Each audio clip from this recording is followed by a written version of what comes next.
코로나 때문에 오늘 또 개강을 했지만 저는 혼자서 강의를 할 수밖에 없네요. 자, 3, 4월 강의입니다. 정치, 사회, 사상. 통일교육론.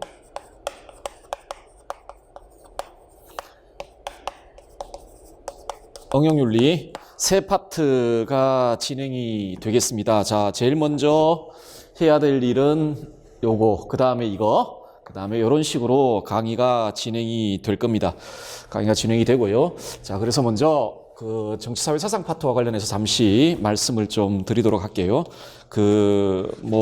처음에 아마 정치사회 사상을 공부를 하시려고 하면 도대체 어디에서부터 시작해서 어디까지 공부해야 될지 좀 막막하게 느껴질 수도 있습니다. 수도 있고요. 그래서 여러분들 제 보충 자료 보시면 그 정치사회사상 출제 영역이라고 되어 있는 부분이 있을 거예요. 그 지금까지 기출되었던 내용, 그리고 교과서, 자, 그리고 지금은 아닌데 예전에 객관식 시험기 때 객관식 시험으로 바뀌면서 교육과정평가원에서 그 시험 범위라고 제시된 것들이 있어요. 거기에 좀 이렇게 언급이 되어 있는 내용들인데요. 자, 어쨌든 저는 그 기출 영역하고 다음에 교과서도, 이 교과서는 그 교육과정 내용 요소에 기반해서 기술이 되어 있기 때문에요. 자, 우리 교육과정에 나와 있는 부분들, 주제들, 사상가들, 자, 요런 부분들을 좀 참고해서, 제 나름대로 일종의 시험 범위에 속하는 학자들, 그리고 주요 정치 이데올로기들을 좀 모아봤습니다. 지금까지 시험을 여러 번 좀 쳐왔는데, 제 기억에 의하면 요 범위를 넘어서는 학자들이 출제되거나 주제가 출제된 적은 거의 없었던 걸로 기억이 납니다. 그래서 여러분들 요게 가장 기본적인 것이기 때문에 요 학자들과 다음에 정치 이데올로기들 중심으로 해서 좀 정리하시고 공부를 하시면 크게 문제되지 않지 않을까라는 게 제 생각입니다. 자, 어쨌든 간에 지금 출제 영역이라고 일종의 공부를 해야 될 범위가 요 정도라고 말씀드렸는데, 요 학자들과 다음에 주제들은 크게 세 가지 범주로 또 이렇게 묶어서 이야기해 볼 수가 있겠습니다. 우리나라 국가 이념이라는 게 있죠. 이게 없는 나라는 없습니다. 국가 이념이라는 나라는 이념이라는 게 강하든 약하든 간에 이게 없는 나라는 없습니다. 왜냐하면 국가가 이주되기 위해서는 국가는 통합성을 가져야 됩니다.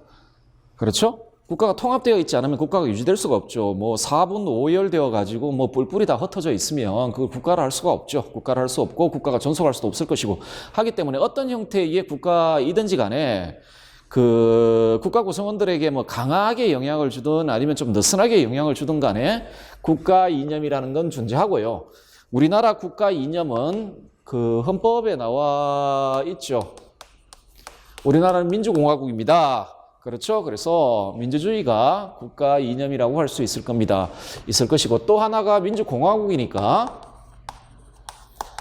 공화주의가 또 하나의 국가 이념이라고 할 수 있겠지요. 국가 이념이라고 할 수 있을 겁니다. 자, 그런데 민주주의와 공화주의는 굉장히 이렇게 외연이 넓은 개념입니다. 그래서 이 앞에 뭐가 붙냐에 따라 정치적 제도나 규범들, 다음에 정치적 가치들이 달라지게 되어 있습니다. 자, 그런데 우리나라는 예를 들어서 북한 같은 경우는 인민민주주의공화국 아닙니까? 그죠? 자, 인민민주주의 공화국인데 우리나라는 우리 헌법에 명시적으로 기술되어 있지 않지만 자유주의를 국가의 이념으로 삼고 있습니다.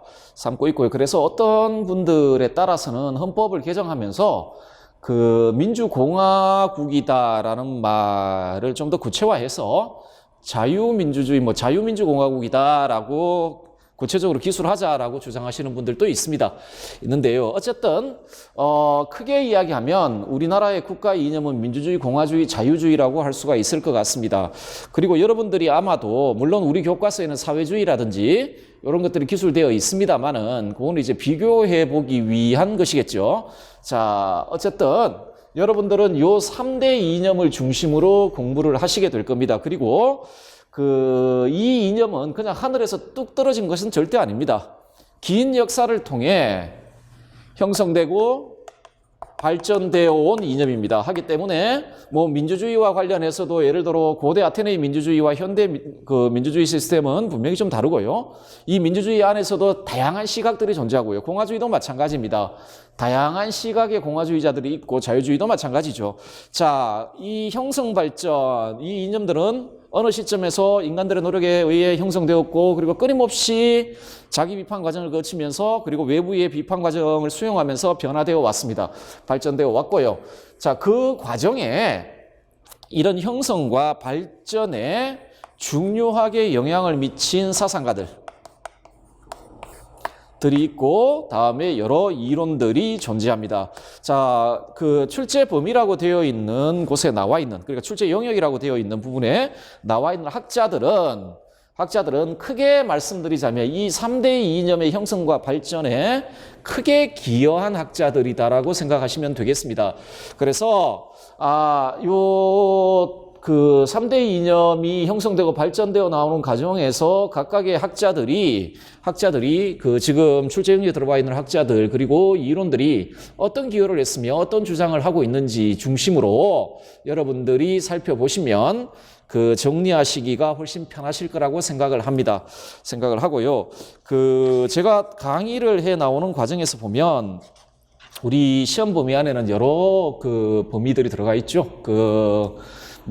동양윤리, 한국윤리, 서양윤리, 정치사상, 정치사회사상, 통일교육론, 응용윤리, 교과교육론 등등이 있는데 어떤 분들 개인차가 좀 있을 거라고 생각해요. 어떤 분들은 윤리사상을 더 어려워하시는 분들이 있고 어떤 분들은 교과교육론을 어려워하시는 분이 있고 어떤 분들은 정치사회사상 파트를 어려워하시는 분도 있고 개인차가 있을 거라고 생각하는데요. 정치사회사상 파트를 오히려 좀 어려워하시는 분들이 상당수 있더라는 이렇게 경험을 좀 하게 되는데 제 개인적인 생각에는 윤리사상보다 쉽다라고 생각을 합니다. 그리고 재미가 있죠. 덜 추상적이니까. 물론 사상이기 때문에 상당히 추상적인 논의들이 진행될 수밖에 없습니다만은 정치사회사상은 이후에 어떤 보편적인 성격을 갖는다 할지라도 언제나 그 시대의 상황과 구체적인 정치적인 배경들 하에서 탄생한 겁니다. 하기 때문에 그 상황 그리고 그 사회적 배경들을 좀 이해하시고 그리고 현재 대한민국의 상황들 분명히 유사점이 있단 말이죠. 자, 그런 상황들을 좀 생각해 보시면서 학자들이 이 상황에서 이 문제를 어떻게 해결하려고 했던가를 고민해 보시면 이게 윤리사상도 배경을 떠나 있는 건 아니지만 윤리사상보다는 훨씬 더 구체적인 이론들이다라고 생각이 들고 또 그런 맥락에서 좀 이렇게 공부를 하시다 보면 물론 공부라는 게 어렵고 힘든 과정이지만 좀 이렇게 현재 우리 상황과 비추어 봤을 때 이 이론들이 어떤 의미를 가지는가 이런 생각들을 하면서 좀 보게 되면 참 재밌다라는 생각을 하시게 될 겁니다. 그래서 정치사회사상이라는 파트에 대해서 너무 부담을 가지지 마시고 그런 좀 가벼운 마음으로 접근하시면 가벼운 마음은 아니죠. 가벼운 건 아닌데 어쨌든 간에 이거 상당히 재미난 파트다라는 생각을 하실 수 있으리라고 생각을 합니다. 긴 이야기는 더 이상 드릴 필요 없을 것 같고요. 수업을 하면서 생각나는 대로 말씀을 드리도록 하겠습니다. 자, 이제 좀 출발을 해보도록 하죠. 참 아쉽게도 지금 출제 영역 보시면 아시겠지만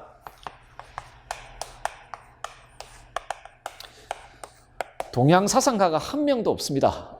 단 한 명도 없어요. 단 한 명도 없고 정치사회 사상 파트에서 동양 사상가가 출제된 적도 없습니다. 아쉽죠. 분명히 아쉬운 점은 있습니다만은 근데 제 개인적으로도 지금 우리나라의 주요 3대 국가 이념이라고 말씀드렸잖아요. 그런데 동양 사상가들 중에 이 이념의 발전에 기여한 사상가가 과연 있을까? 라는 생각을 좀 해보게 됩니다. 뭐 공자님, 맹자님, 뭐 민본사상 이런 이야기를 하는데 물론 맞죠. 맞고 민주주의라는 게 민본 맞죠. 민본 맞지만 민주주의의 핵심 이념 그리고 핵심 주장과 관련해서 보았을 땐 뭐 그렇게 보기 좀 힘든 민본사상을 주장했다고 해서 그 맹자님이 민주주의자다라고 말할 수는 없죠. 민주주의는 기본적으로 주권재미 늘 핵심 정신으로 합니다. 옛날에 뭐 공자님이나 맹자님이나 이황이나 퇴계가 율곡 선생이 주권 재민의 정신을 가지고 있다라고 보기는 힘들죠. 힘들고 뭐 어쨌든 간에 동양 사상가들이 이 3대 이념의 형성과 발전에 어떤 큰 영향을 준 학자들은 별로 없는 것 같아요. 그래서 그런지 우리 교과서에도 이 이념들을 설명할 때 동양 사상가들이 등장하지 않습니다. 등장하지 않고요. 그리고 정치 사상사와 관련해서도 뭐 동양 사상가들이 그렇게 크게 주목을 받는 건 아닌 걸로 알고 있습니다. 뭐 좀 안타깝고 아쉽지만 어쩔 수 없죠. 자, 그래서 우리는 모두 서양 사상가들을 다루게 될 겁니다. 자, 그 출발점이 플라톤입니다. 자, 플라톤이거든요. 자, 지금부터 한번 보도록 하겠습니다. 플라톤의 정치 사상은 당연히 플라톤의 이상국가론이 핵심이 됩니다. 자, 이 이상국가론은 플라톤의 대화편에 국가편에서 거의 완결적 형태로 제시되어 있고요. 제시되어 있습니다. 예전에 기출도 한번 되었습니다. 아마 정답이겠죠. 뭐 철인 혹은 지혜로운 자 기평 형식으로 돼 있고 플라톤이 생각했던 가장 이상적인 정치 체제의 모습과 관련된 문제가 한번 출제된 적이 있습니다. 자, 플라톤을 한번 보도록 하겠습니다. 당연히 국가편에 제시되어 있는 이상국가론을 핵심으로 살펴보도록 하지요. 자, 요 첫 번째 주제는 국가라는 대화편, 플라톤의 저서죠. 그 저서의 목표가 되겠습니다. 국가라는 원래 폴리테이아라는 원래 히라버 제목입니다. 그래서 이게 원래는 국가라고 번역을 해서는 안 되고 히라버의 원뜻 그대로 이야기하면 정체, 그러니까 정치 체제 라고 원래 번역을 해야 되는데 원체 이 플라톤의 국가가 동양에서 번역될 때부터 뭐 심지어 예전에는 공화국 뭐 이런 방식으로도 번역된 적이 있습니다. 그래서 그 이후로 거의 뭐 이제 굳어져 버려가지고 자, 이 폴리테이아라는 원뜻은 원래 정체라는 뜻인데요. 정치 체제라는 뜻인데 여전히 뭐 국가 이런 식으로 번역이 되고 있습니다. 뭐 참고로 알아두시고 자, 국가라는 대화편에서 우리 플라톤 선생께서 하시고자 했던 건 뭐냐면 첫째, 이상국가 모델을 제시하고자 하였습니다. 국가편은 플라톤의 가장 이상적인 사유가 포함되어 그러니까 그 완결적 형태로 포함되어 있습니다. 그게 뭐 도덕의 문제든 교육의 문제든 플라톤이 가장 이상시했던 그런 경지가 기술되어 있고요. 정치 사상도 마찬가지입니다. 국가와 관련 혹은 정치 체제와 관련해서 플라톤이 모든 국가가 따라야 될 보편적인 국가 모델, 정치 체제의 모델이 무엇인가 그걸 탐구했던 게 국가가 되고요. 그래서 그걸 다른 말로 하면 가장 이상적인 국가의 모델, 국가의 이데아 혹은 국가의 이상적 정형 자, 이게 무엇인지 이걸 제시하고자 했던 게 국가의 목표입니다. 이건 다른 말로 이야기하면 여러 국가들이 존재하는데 그리스만 해도 수많은 폴리스들이 존재했거든요. 이런 수많은 폴리스들, 나라들, 국가들이 보편적으로 따라야 할 그러니까 이상적인 국가를 실현하기 위해 보편적으로 따라야 될 보편적 원리가 무엇인지 알려주고자 했던 게 플라톤의 의도였습니다. 자, 요게 플라톤의 의도였고요. 자, 요 의도에 따라 그리고 국가편의 목표에 따라 플라톤이 논의를 진행을 합니다. 자, 그러면 플라톤의 그 논의들을 한번 따라가 보도록 하겠습니다. 자, 먼저 국가 형성의 기원에 대해서 좀 살펴보도록 할게요. 국가가 어떤 방식으로 형성됐냐? 자, 국가의 기원. 여러분들 지금부터 이 국가의 기원이라는 주제, 그리고 우리 교과서에도 국가의 기원이라는 주제가 나와 있고요.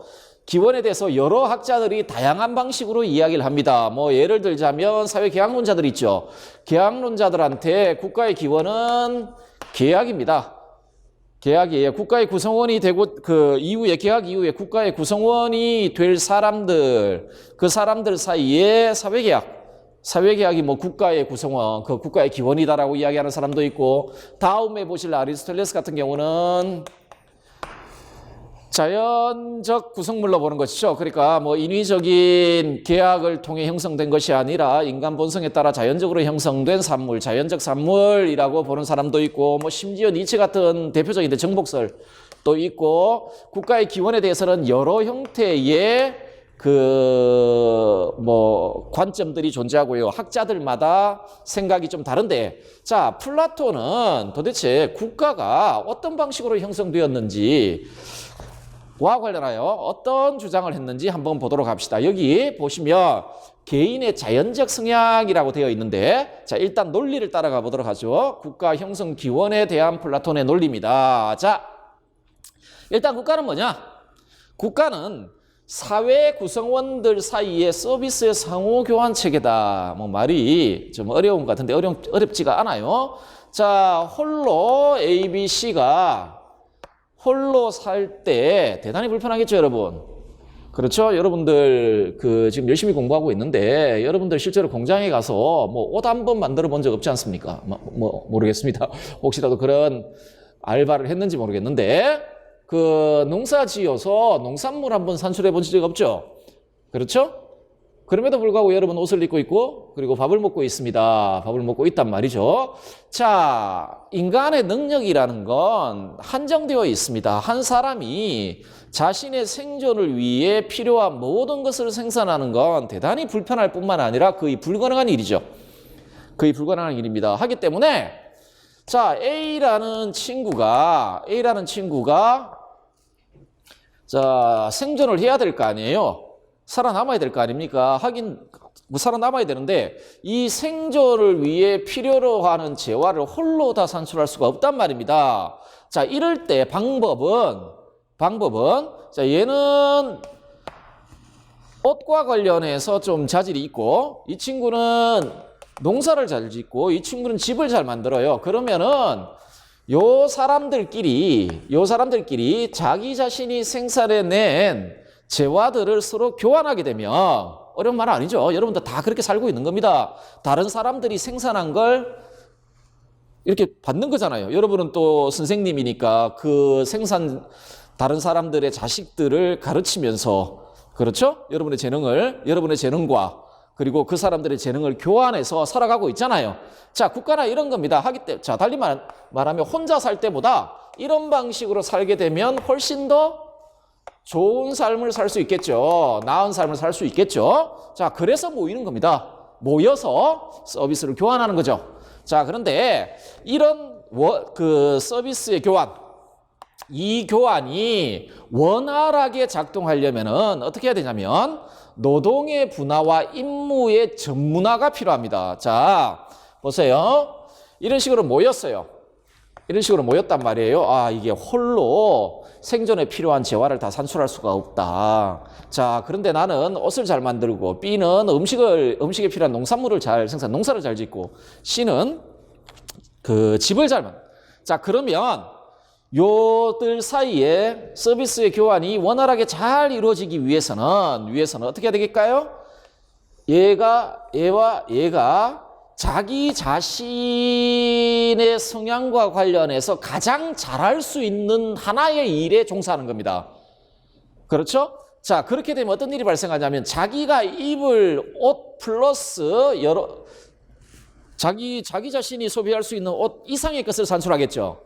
이 친구도 마찬가지고 이 친구도 마찬가지겠죠. 교환이 되려면 자기가 소비할 수 있는 것 이상의 것을 산출할 수 있어야 돼요, 각각이. 자, 그러려면은 노동이 이런 식으로 분업되고 각각의 일에 있어서 각 A, B, C는 각자 완전한 전문가가 될 때 이 서비스의 상호 교환 체계라고 불리워지는 이 국가가 가장 그 좋은 방식으로 작동할 수 있다. 자, 노동의 분화와 임무의 전문화는 어떻게 해요?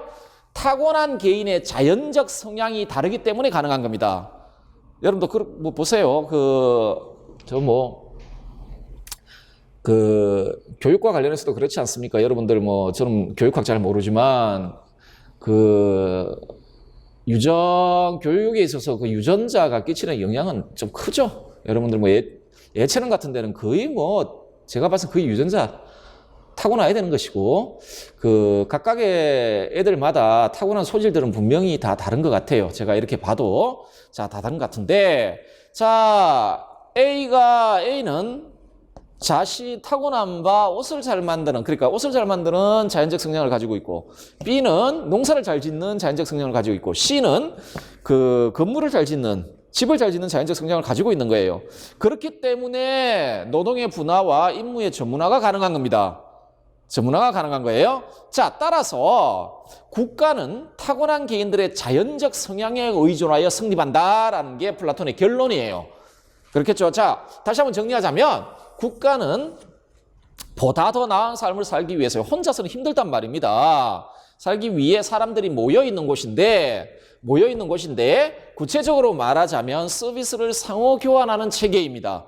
그게 국가입니다. 그런데 이 서비스의 상호 교환 체계가 가능하기 위해서는 노동의 분화와 임무의 전문화가 있어야 되고, 노동의 분화와 임무의 전문화가 가능한 이유는 각각의 사람들이 그 일에 잘 맞는 자연적 성향을 타고났기 때문에 그렇습니다. 자, 그렇기 때문에 그런 점에서 봤을 때 국가라는 건, 서비스의 상호교환 체계로서의 국가라는 건 결국은 타고난 개인들의 자연적 성향에 의존하여 확립된다라는 게 플라톤의 기본적인 생각이고요.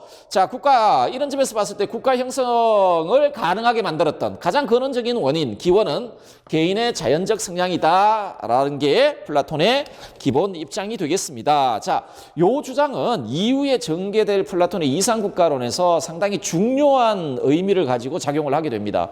자, 어떤 일이 발생하는지 한번 보도록 할까요?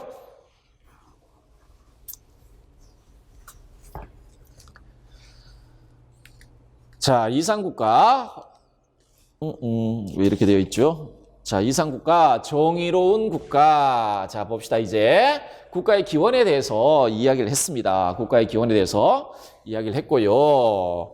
자, 그러면은 그런 기원을 가지고 있는 국가, 그리고 그 국가들 중에서 가장 이상적인 국가, 그 이상적인 국가의 이름은 정의로운 국가입니다.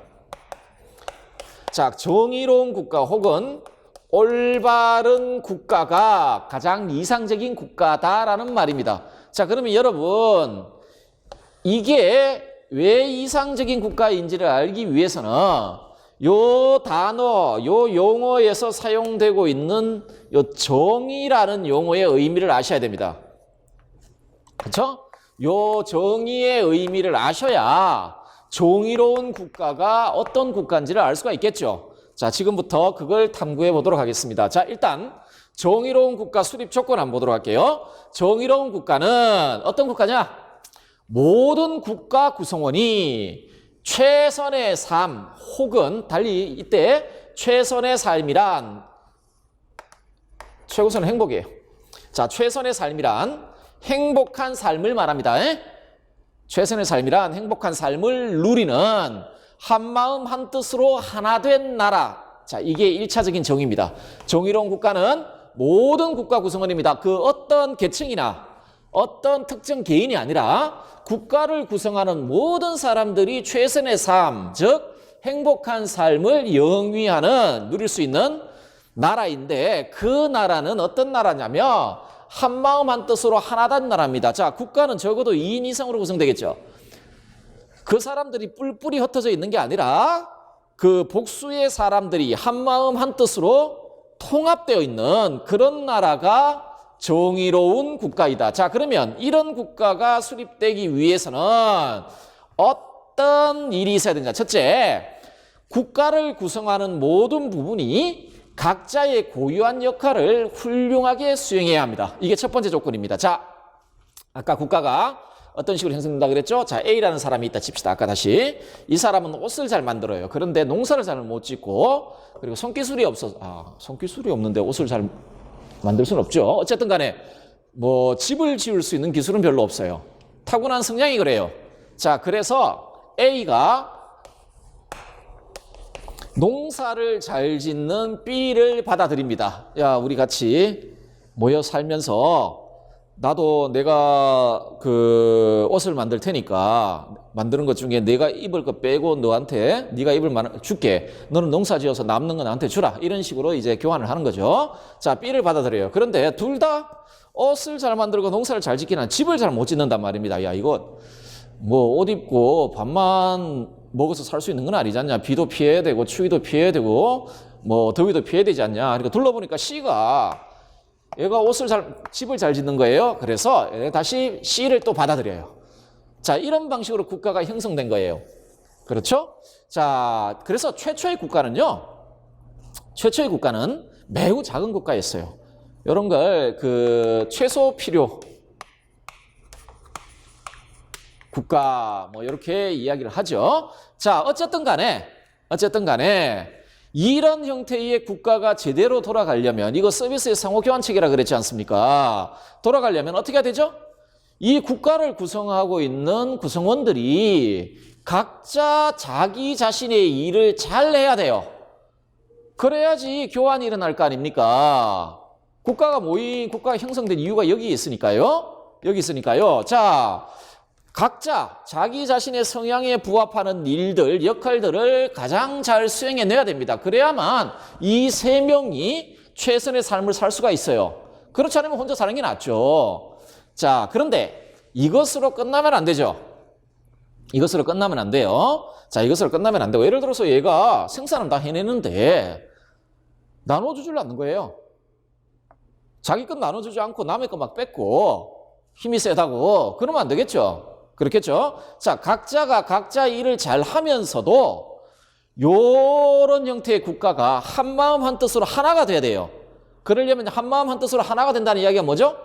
조화와 질서, 통합 일어나야 된다는 겁니다. 국가는 유지되기 위해서는 조화가 있어야 되고 질서가 있어야 되고, 자, 조화와 질서를 바탕으로 통합되어 있어야 된단 말입니다. 자, 그러려면은 각각의 구성원이, 자, 국가를 구성하는 모든 부분이 전체의 질서와 안녕에 나름으로 기여할 수 있어야 합니다. 요 두 조건,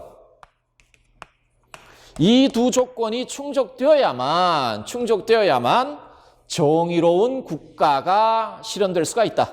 정의로운 국가가 실현될 수 있다라는 게 플라톤의 기본 생각이 되겠습니다. 자, 그러면 우리 요 두 조건을 보시면 어떤 말이 나오냐면요. 국가를 구성하는 부분이라는 말이 나오고, 자, 그 부분들이 가지고 있는 고유한 역할이라는 말이 나오고요. 그 다음에 자, 모든 부분이 전체의 질서와 안녕에 나름으로 기여해야 한다라는 말이 나와요. 자, 그러면 요 말의 뜻을 조금 더 구체화하기 위해서는 국가가 어떤 부분들로 구성되어 있는지를 좀 살펴봐야 돼요. 살펴봐야 되고, 또한 그 부분들 각자가 가지고 있는 고유한 역할이 무엇인지를 살펴봐야 돼요.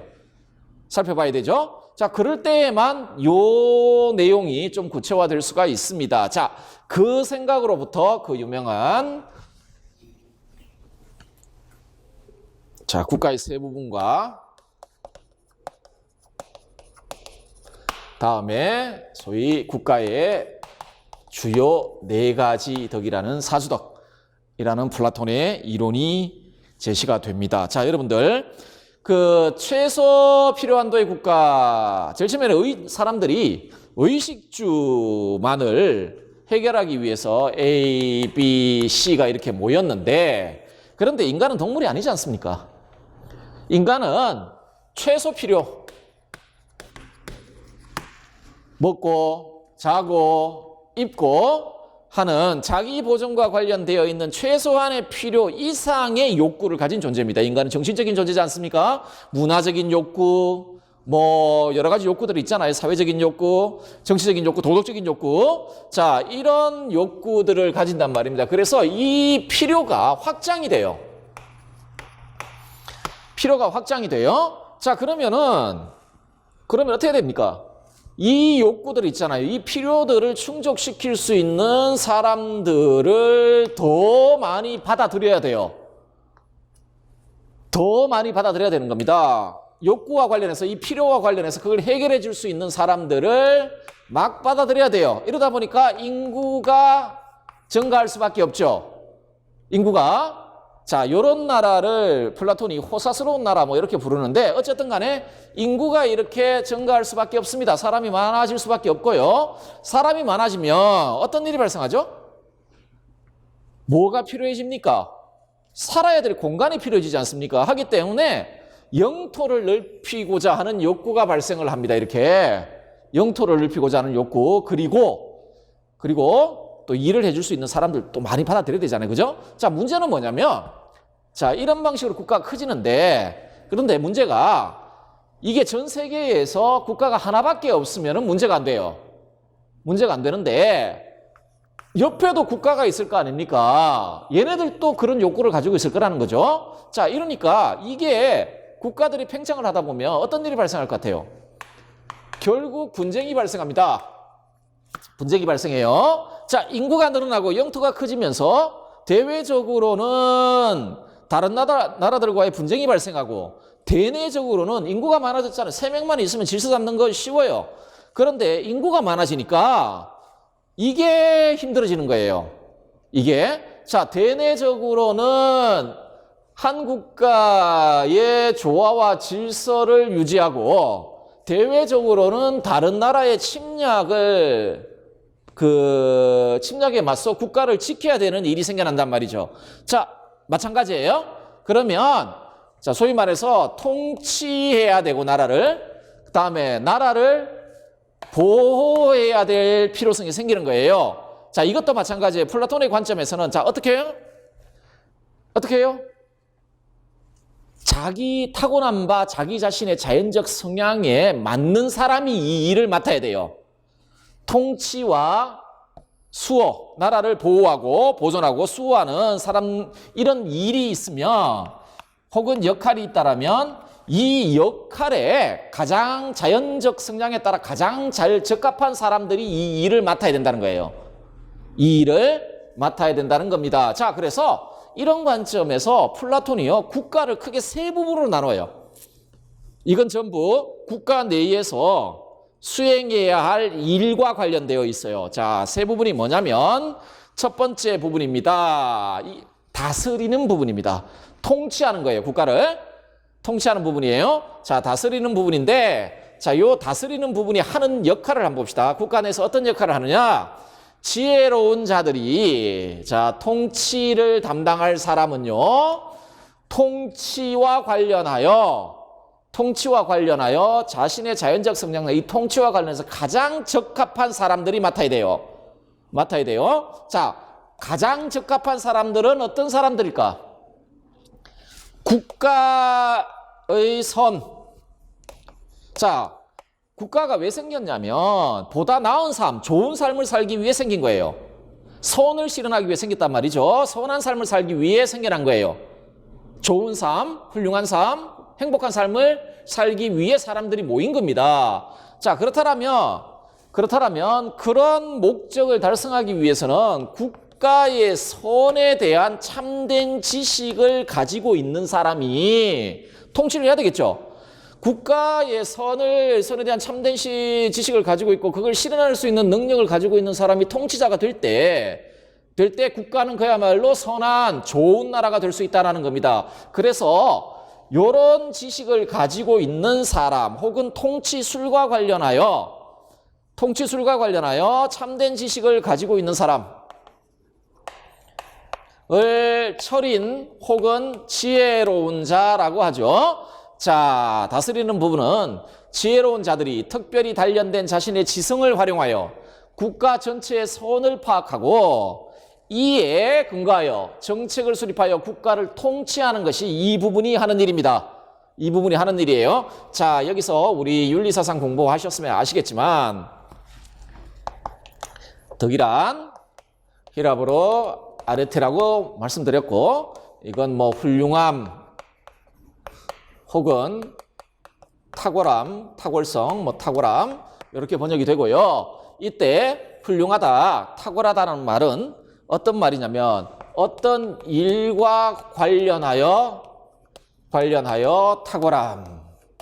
아, 이 일을 탁월하게 잘하고 있다. 자, 탁월함, 훌륭함이라는 말이죠. 자, 다 일, 기능과 관련되어 있는 용어가 되겠습니다. 자, 따라서 다스리는 부분이 자기 자신의 일, 기능과 관련된 이 일 있잖아요. 이 일을 훌륭하게 수행하고 있는 상태, 그 상태가 다스리는 부분의 훌륭함, 다스리는 부분의 탁월함, 탁월성이에요. 자, 그걸 지혜라고 불러요. 자, 그러면 지혜란 국가의 통치자 부류, 지혜로운 자에게 요구되는 덕으로서 좋은 정책을 수립하여 국가 정책을 전체를 좋은 방향으로 지도하기 위해 요구되는 높은 지적인 능력, 다스리는 부분이 가지고 있어야 될 얘기고, 이게 실현되면 그 국가를 지혜로운 국가라고 불러요. 자, 그 다음에 또 어떤 부류가 있냐면, 여러분들 우리나라에도 경찰 있죠? 경찰 있죠? 또 뭐가 있습니까?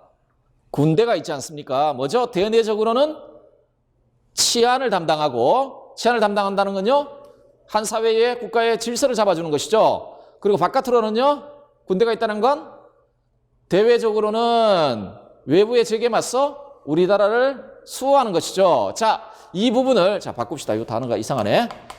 이상은 아닌데, 자, 보조하는 부분이라고 부릅니다. 아, 수호하는 부분이라고 상관없습니다. 넓은 의미의 수호자 계층들인데, 자, 어쨌든 간에, 아마 제 보충 자료에는 보조하는 부분이라고 되어 있을 겁니다. 원래 보조하는 부분 혹은 보조자라고 불려지는데 이게 국가편에서는 다양한 용어들로 불리워집니다.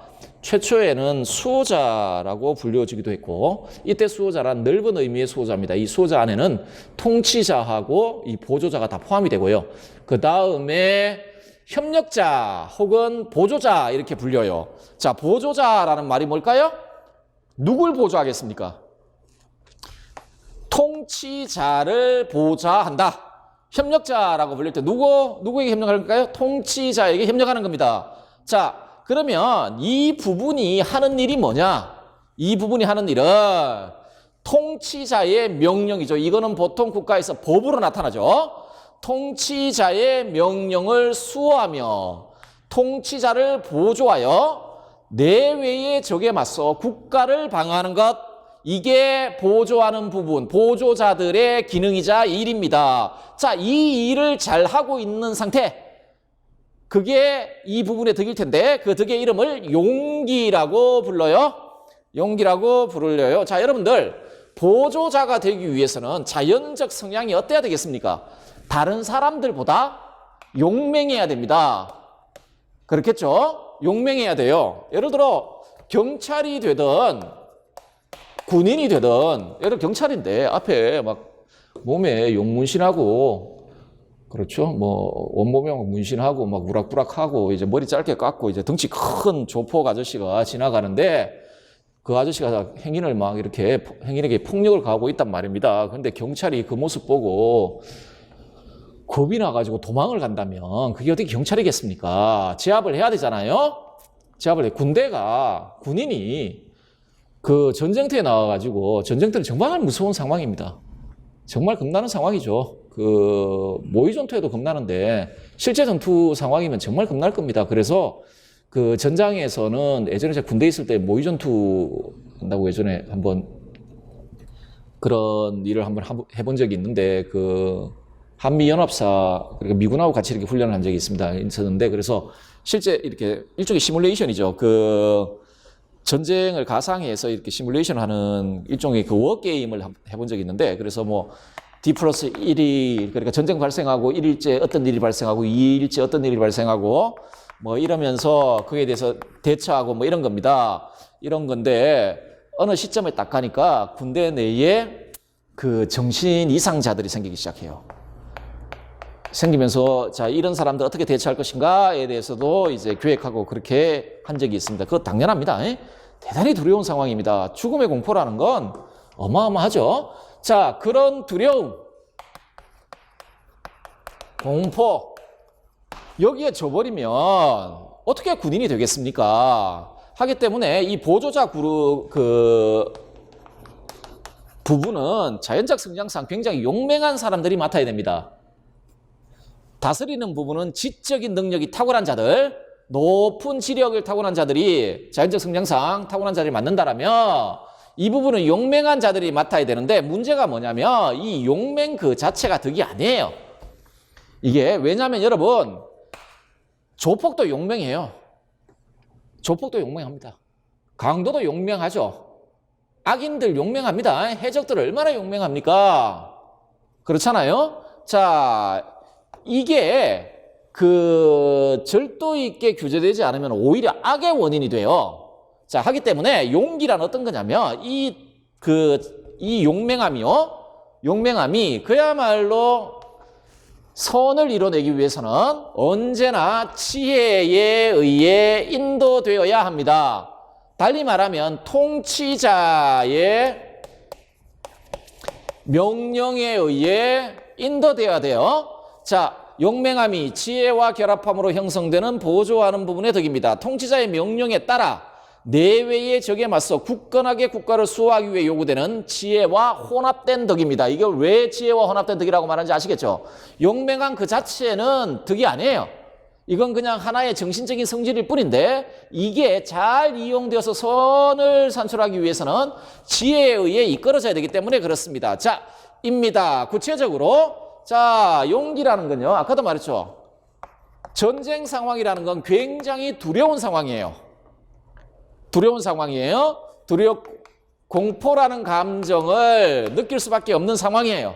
그리고 한 사회 내에서 사회적 질서를 일으키는 사람들 보면 비도덕적인 욕구 같은데 막 이렇게 휩쓸려가는 사람들 아닙니까? 그렇죠? 자, 용기라는 건 기본적으로 요거예요. 두려움과 공포 있잖아요. 자, 거기에 맞서. 그래서 통치자의 명령에 따라 두려워할 것과 두려워하지 않을 것들에 대한 바르고 준법적인 소신의 보존과 그걸 보존할 수 있는 능력이에요. 이건 두려워해야 될 것인지 두려워하지 말아야 될 것인지 물론 그걸 알려주는 건 이 부분이 알려줘요. 그것에 따라 그렇죠? 자, 끝들에 관한 바르고 준법적인 소신의 지속적인 보존과 그걸 수행할 수 있는 능력이에요. 이 능력에 따라 내외의 적에 맞서 국가를 방하는 것. 자, 요게 보조자들이 수행하는 일입니다. 자, 그리고 국가에는 또 한 부분이 있습니다. 먹고 살아야 될 거 아닙니까? 아까 의식주 뭐 이런 이야기 했지 않습니까? 자, 국가에서 다양한 물질적 필요, 경제적 수요들이 존재한단 말이죠. 자, 그걸 충족시켜주는 부분이 있어요. 그 부분을 생산하는 부분이라고 부릅니다. 국가의 경제적 수요를 충족시킬 물질적 재화를 마련하는 게 이 부분의 일이고요. 그런데 이 부분의 일에 고유한 덕은 없습니다. 고유한 덕은 없어요. 자, 요 두 부분에는 각자 고유한 덕은 있는데요. 이 부분에는 고유한 덕이 없어요. 이 부분에는 고유한 덕이 없다. 자, 이게 지금 국가를 구성하는 세 부분과 다음에 그와 관련되어 있는 덕인데요. 아까 말씀드렸지만 그런데 사주덕이라고 말씀드렸잖아요. 국가의 4가지 주요 덕목이라고 했거든요. 근데 지금 2가지밖에 없잖아요. 나머지 2개가 뭐냐? 나머지 2개가 절제와 그리고 우리가 궁극적으로 살펴보려고 했죠. 아까 정의로운 나라가 가장 이상적인 나라라 했지 않습니까? 정의가 되겠습니다. 자, 조금 쉬었다가 요 2덕의 성격을 살펴보도록 하겠습니다.